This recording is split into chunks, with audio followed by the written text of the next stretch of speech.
on a dit que voilà un sujet surprenant. On ne pensait pas parler parce que ça faisait c'est pas un sujet pertinent. C'est Epstein.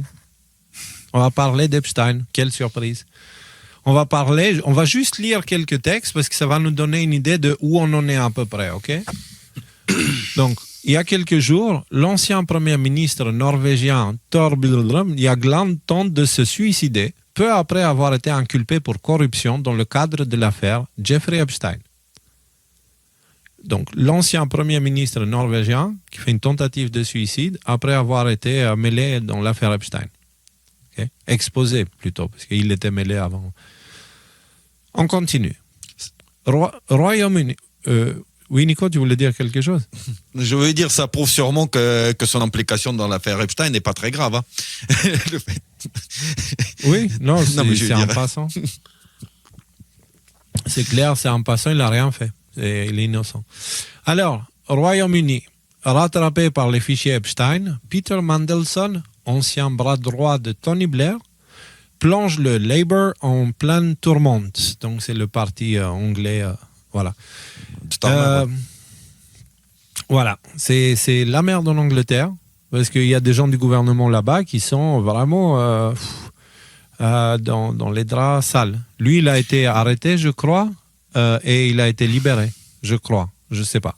Mais faut prendre un petit peu aussi le contexte anglais. Eux, ils ont eu l'affaire Jimmy Savile, qui est pas si ancienne que ça, qui a été révélée il y a quelques années seulement, genre peut-être une dizaine d'années peut-être, de l'implication, en gros, de l'ensemble de l'appareil politique avec Jimmy Savile, qui était une espèce de Epstein anglais, donc un type qui avait genre la notoriété d'un, je sais pas moi, d'un Jean-Pierre Foucault ou d'un truc comme ça. Ce type-là, il était à la télé, genre pendant 50 ans. Voilà. Il était, il faisait des œuvres de charité, des trucs de bienfaisance, des machins. Puis on s'est rendu compte qu'en fait, il a violé plein de gamins et notamment des enfants handicapés dans les instituts pour personnes handicapées dans lesquels il allait faire du bénévolat, des choses comme ça.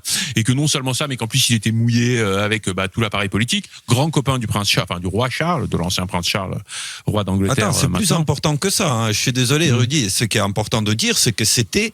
Et ça, c'est selon les témoignages de l'époque, de princesse Diana, etc. C'était un gars qui traînait tellement souvent au Palais Windsor et c'était le conseiller personnel de Charles. C'était plus que ça. Donc, c'est-à-dire que si cette affaire, elle est vraiment prise au sérieux et qu'à un moment donné, le narratif, il commence de plus en plus à enchaîner sur les crimes contre les enfants aux États-Unis, en Angleterre, à un moment donné, il faudra poser les questions prêchantes. Savile, etc. Savez-vous, savez pas. Ça va réouvrir les vieilles plaies qui semblaient cicatriser un peu et qu'on commençait à oublier. Ouais, il y a ça. Non, mais tu rajoutes à ça Juste, je termine un petit peu sur le contexte en Angleterre. On a aussi là donc le Premier ministre britannique en ce moment, Keir Starmer, donc c'est leur Macron. Voilà, peut-être qu'il est même encore pire et c'est quand même pas peu dire. Qui avant d'être Premier ministre était je sais pas, à la justice ou à la police ou quelque chose comme ça, ce type-là. Et donc aujourd'hui, on a énormément de preuves et d'informations qui disent qu'il a complètement couvert pendant des décennies tous les réseaux de trafic, pas de trafic d'enfants, mais en gros les réseaux de viol collectif qui sont liés à certaines communautés immigrées, des choses comme ça. Donc, mais des trucs affreux. Et ce type-là, il est Premier ministre. Donc, le fait de voir notamment l'arrestation de Andrew la semaine dernière, Mandelson là qui commence à avoir des problèmes et le fait que on en parle, il y a vraiment quelque chose qui se passe en Angleterre. Il faut vraiment avoir les yeux fixés là-dessus parce que le pendant de ça, c'est qu'en ce moment la dictature s'installe en Angleterre dans des proportions qu'on n'aurait jamais cru possible en fait. Je sais pas si vous voyez ce qui se passe en Angleterre. Il y a eu des dizaines de personnes qui sont allées en prison parce qu'ils ont exprimé leur opinion sur les réseaux sociaux. Alors que il y a un type qui viole une gamine, on laisse sortir parce que tu comprends. Si jamais on le condamne, c'est raciste de dire ça, quoi, tu vois. Donc je crois qu'il y a 30 000 personnes qui ont été jugées pour des tweets en Angleterre, alors qu'en Chine, genre c'est 600. Un truc comme ça. Voilà. T'as dit ça, t'as tout dit, quoi. On continue avec les autres, les gars. Parce qu'il y en a d'autres, on n'est même pas à moitié. Empêtré dans les révélations de l'affaire Epstein, le président du Forum économique mondial démissionne. Voilà. Nouvelle de la presse suisse d'aujourd'hui. Voilà, ça aussi. Oui, ensuite, c'est gros, l'ancien secrétaire au Trésor américain Larry Summers démissionnera de son poste d'enseignant à Harvard à la fin de l'année universitaire en raison de ses liens avec Jeffrey Epstein. T'as juste une question sur le mec du World Economic Forum. C'était pas l'ancien de Nestlé là qui s'était fait... Non, c'est pas lui. Non, c'était un autre. Ouais. Okay, c'est Borge Brende. Ok. Voilà. Et donc, Larry Summers, c'est quand même un ancien secrétaire du Trésor américain qui connaissait Epstein, et certainement à l'époque où il était secrétaire au Trésor. Donc, quand même. Et les gars, je crois que j'ai oublié d'ajouter le plus important dans l'article, on va le mettre dans cette partie-là. Bill Gates, qui admet finalement de liaisons avec des femmes russes et présente ses excuses à ses employés concernant ses liens avec Jeffrey Epstein. C'est encore la faute des Russes, hein. Là aussi, on est... c'est toujours la faute à Poutine, quoi. Voilà. Et ça, c'est la presse mainstream. Hein. Tous les articles, là, c'est Le Monde, là, c'est Le Parisien. Et donc, là, il y a toutes ces choses-là qui se passent à propos d'Epstein. Mais puisqu'on est là-dedans, on va aller un peu, puisqu'on a publié une vidéo que je voulais la mettre dans l'article, mais j'ai oublié. Voilà, pardon. Donc, on va regarder cette vidéo-là, parce que, quand même, Epstein, il semble avoir eu des contacts avec tout le monde. Tout le monde. Et des gens puissants, ils pouvaient organiser des rencontres entre dirigeants d'État, entre des partis qui ne devraient pas se rencontrer ensemble. Il avait l'air vraiment avoir le bras très long. Et donc, on a ce lanceur d'alerte de la CIA qui, c'est un lanceur d'alerte de la CIA qui avait fait certaines déclarations dans un échange qu'il avait eu. Regardez, je vais essayer de lire en temps réel. C'est ce mec-là, non? Je pense que j'ai vu ce gars. Donc là, c'est une vidéo de Asmongold, d'accord? Donc Asmongold, c'est un très grand podcasteur. Et donc, dans une de ses vidéos, il évoque ce sujet-là et il fait ce petit montage qu'on a sous-titré pour vous. Donc, c'est un journaliste, c'est un autre podcasteur qui demande « Pensez-vous que Jeffrey Epstein était un espion ?» Et ça, c'est le lanceur d'alerte de la CIA qui dit « Je crois très fermement qu'il était un espion. » Oui. Et pour qui tu penses qu'il travaillait? Les Israéliens. Je suis convaincu que c'était les Israéliens. Jeffrey Epstein est un exemple typique de ce qu'on appelle un agent d'accès. Si tu es un service de renseignement étranger et que tu veux des informations, tu ne vas pas recruter Bill Clinton ou Bill Gates ou le prince Andrew. Alors tu fais la chose suivante. Tu recrutes quelqu'un qui a accès à ces personnes et qui devra mettre ces gens à l'aise. Donc tu lui donnes beaucoup d'argent. Et donc là, on a un représentant au Congrès qui pose des questions. D'accord, c'est un montage. Donc on sort de cette interview, on va ailleurs. C'est comme un exemple de ce qui vient d'être dit. Donc ce représentant, il demande pourquoi l'homme le plus puissant, l'homme le plus riche de l'Ohio, a-t-il donné une si grande partie de sa richesse au plus grand réseau moderne de trafic sexuel de l'histoire américaine? Donc c'était Les Wexner qui fait référence et qu'on voyait sur la photo à côté d'Epstein. Voilà. Et donc du coup, c'était pour dire Epstein avait vraiment beaucoup d'argent. Donc il avait une maison sur une île. Tu les mets dans des positions compromettantes. Peut-être que tu fais venir des jeunes filles au cas où tu aurais besoin d'utiliser ce qu'on appelle du compromat. Donc, un compromat est un terme russe qui désigne des informations, documents compromettants, photos, vidéos, faits réels ou falsifiés, sur une personne, utilisés pour la faire chanter, la discréditer ou l'influencer, surtout en politique ou dans les milieux du renseignement. Donc, voilà, Epstein servait pour ça. Nous savons maintenant que la maison de Jeffrey Epstein avait des caméras vidéo cachées dans littéralement chaque pièce, y compris dans la salle de bain. Attends. Yep. Pourquoi faire? À moins que ce ne soit pour utiliser ces informations contre des gens. Cela expliquerait pourquoi il a obtenu un accord avantageux en 2006.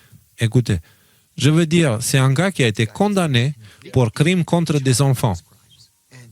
Et il purge seulement une peine de 6 mois d'assignation à résidence avec un bracelet électronique. Donc là, on rappelle cette histoire du bracelet électronique.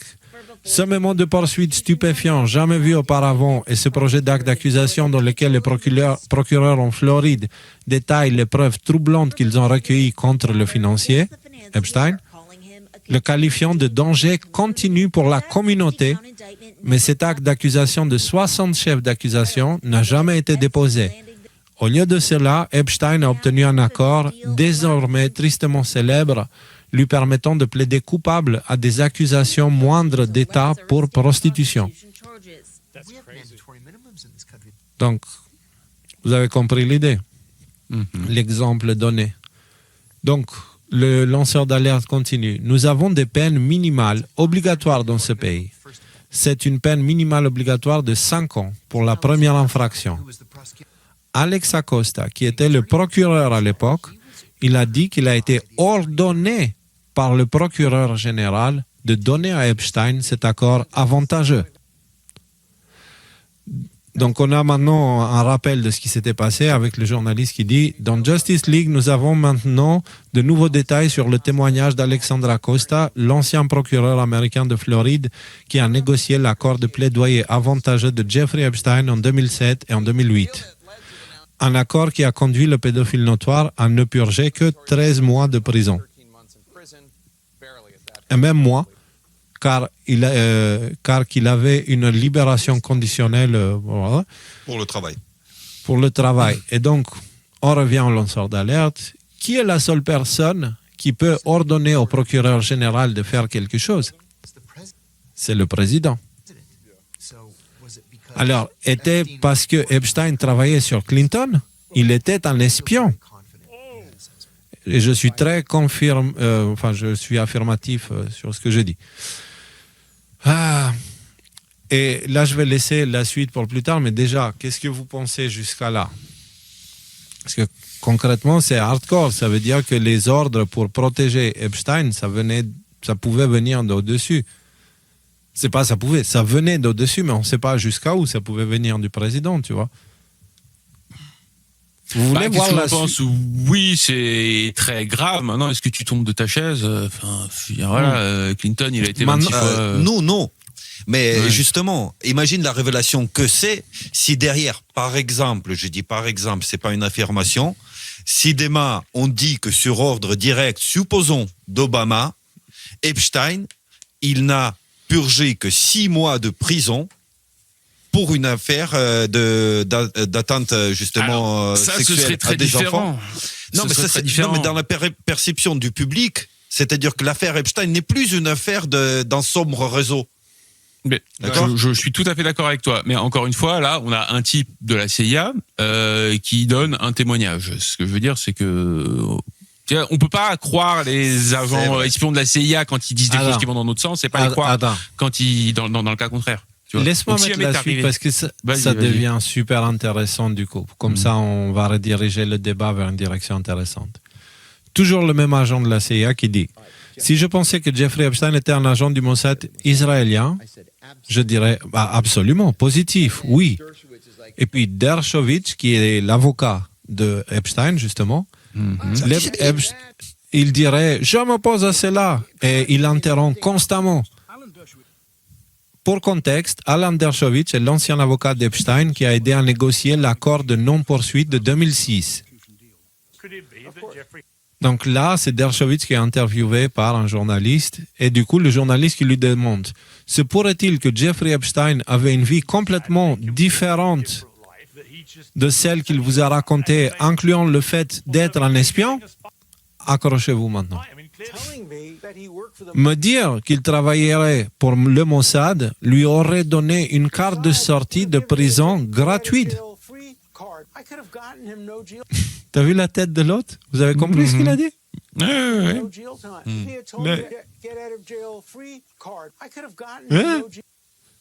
S'il me disait qu'il travaillait pour le Mossad, j'aurais pu le sortir de prison directement. J'aurais pu lui éviter toute peine de prison. S'il m'avait dit qu'il travaillait pour le Mossad, pour la CIA, cela aurait été un jeu d'enfant pour moi d'aller voir qui je devais voir, même jusqu'au président des États-Unis, et je lui aurais obtenu un accord sans aucune peine. Attendez une seconde. Vous voulez dire que s'il avait dit qu'il travaillait avec le Mossad, alors il aurait échappé à une condamnation pour pédophilie? C'est exact. C'est une vraie conversation, rien n'a été retouché. Et c'est l'avocat d'Epstein qui dit ça. C'est un avocat, pas seulement l'avocat d'Epstein, c'est un avocat qui est quand même pignon sur rue et dans les affaires politiques et tout ça. C'était quelqu'un qui était jusqu'ici quand même assez respecté dans le domaine du droit, Alan Dershowitz. Bon. Ouais. Et du coup, moi je trouve ça rigolo parce qu'il dit, si Epstein m'avait dit qu'il était agent du Mossad, il aurait pu faire ce qu'il avait envie sans qu'il ait jamais de répercussions judiciaires. Ouais. Du coup, Epstein, il a fait ce qu'il a eu envie de faire et il n'a jamais eu de répercussions judiciaires. Donc, il est en train de nous dire que c'était un agent du Mossad, en fait, quand tu réfléchis. Tout en te disant... Oui, alors je suis d'accord, c'est ce qu'il est en train de nous dire. Maintenant, je pense qu'on en est arrivé à ce moment très intéressant dans toute cette histoire où, pour arriver à sortir certains intérêts, ils vont être obligés de faire des révélations de plus en plus grosses. Je sais pas si tu vois là ce qu'on a été fait. Lui, Dershowitz, est-ce qu'il était agent du Mossad, est-ce qu'il n'était pas agent du Mossad? Même si moi, il y a quand même tout qui me dit dans mon intuition que oui, il était connecté à ça par Ghislaine Maxwell, par le père Maxwell et tout ça. Il y a les empreintes digitales du Mossad de partout dans cette histoire-là. Bon, maintenant, est-ce que j'ai une preuve qui permet de le dire de manière irréfutable? Non. Donc, si jamais c'est vrai, il est en train de faire de la couverture. Il veut couvrir le Mossad. Il veut absolument pas que le Mossad soit associé à tout comme étant le donneur d'ordre d'Epstein. Et du coup, pour en arriver là, il est en train de te dire que le système judiciaire des États-Unis est tellement corrompu que si t'es dans la CIA, si t'es dans le Mossad, tu peux aller violer des gamins et puis c'est pas très grave en fait. Rien que le niveau de cette révélation, en fait, c'est gigantesque. Je pense que quand tu regardes sa gueule après la question, je pense qu'il a été coincé dans son propre raisonnement en fait. Ouais. Parce que pour dire qu'il n'était pas agent du Mossad, il a dit il aurait juste, s'il l'était, tellement il ne l'est pas, que s'il l'était, on n'aurait jamais eu de problème, tu vois. Et du coup, il s'est pris la bonne question après son argumentaire, et du coup, il est resté comme un con, juste. Regarde la question du mec, tu vois, c'est genre... Tu vois, le moment de silence, c'est genre merde. Qu'est-ce que je dis merde. Et c'est exact, et avec la tête, genre oh shit. Donc, quand même, les gars, vous vous rendez compte où on est? Encore tout à l'heure, on parlait, je veux dire, on devait porter des masques pour aller acheter du pain, quoi. Et on devait manger assis au resto parce qu'il y avait des virus au-dessus. Et maintenant, on est en train de parler. On entend ces choses-là dans la presse mainstream. Dieudonné, il a été crucifié pour avoir sous-entendu des choses comme ça, tu vois. Mais même pas comme ça. Il a été crucifié pour 10 fois moins que ça. Il a jamais mis les pieds dans la pédophilie à cette époque-là. C'est pas les raisons pour lesquelles on l'a crucifié. Si. Okay, non, c'est pas pour les raisons pour lesquelles il a crucifié, mais en tout cas, il a mis les pieds dedans. Après, oui. Mais tu sais quoi, Léo, si jamais tu le souhaites, on n'est peut-être pas obligé parce que ça fait un petit peu haha, je vous l'avais dit, mais j'ai partagé une vidéo de Carl Zero sur mon Twitter qui dure quelques minutes, qui fait en gros tout le récapitulatif de la position des médias mainstream et des fact-checkers sur l'affaire Epstein pendant ces dernières années. Moi, je l'ai sauvegardé, je me la mets de côté parce que dans 5 minutes, plus c'est gros, plus ça passe, c'est ça? Celle-ci, ouais. Voilà, et je vais la partager sur ADNM et comme ça les gens peuvent venir le voir. Ouais, mais j'avais vu les extraits, je voulais le partager, j'ai oublié aussi. J'étais un peu pris par le soleil parce qu'il fait très très beau et j'avais plus envie de rester dehors. Ouais. Alors, revenons à l'émission parce que là on a fait un détour pour ajouter cette vidéo que j'ai oublié d'ajouter dans l'article. Mais on est d'accord que ça bouge là. Genre, ça bouge sévère. Il y a une chose peut-être que tu n'as pas... justement, tiens, Rudy. Et justement, je voulais aller dans ce sens. Sur le plan de résonance médiatique de cette affaire Epstein, notamment, il y a... Je ne sais pas si vous avez vu Rémi Gaillard. Rémi Gaillard, genre, il cherche à se présenter à la mairie de Montpellier. Et il a eu une interaction avec le maire de Montpellier. Il y a des hommes de maire de Montpellier qui sont venus l'intimider, etc. Il a reçu des menaces et il lui a dit j'aimerais bien que le maire de Montpellier, qui nous a dit qu'il veut faire une ville à la hauteur d'enfants, nous explique les liens très proches avec Jack Lang, surtout dans le contexte de l'affaire Epstein, etc. Et que Jean Lang lui-même a appelé ce maire son fils spirituel, tu vois. Donc, ce qu'il faut comprendre, c'est pas tant le fait en lui-même, mais à quel point la résonance de cette affaire peut maintenant pousser certains responsables politiques à devoir s'expliquer sur la nature des relations, par exemple, qu'ils entretenaient avec des personnes comme Jack Lang, tu vois, qui avait signé une tribune pro-pédophilie en 1977, etc. Il y a quelqu'un qui a dit ils ne pourront plus marcher dans les rues. Voilà.